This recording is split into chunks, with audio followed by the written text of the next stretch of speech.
আশ্বিনের শারদ প্রাতে বেজে উঠেছে আলোকমঞ্জিত। ধরণীর বহিরাকাশে অন্তরিত মেঘমালা, প্রকৃতির অন্তরাকাশে জাগরিত জ্যোতির্ময়ী জগন্মাতার আগমন বার্তা।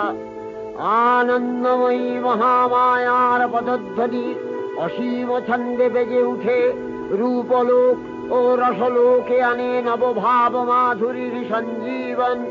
তাই আনন্দিতা শ্যামলী মাতৃকার চিন্ময়ীকে মৃন্ময়ীতে আবাহন।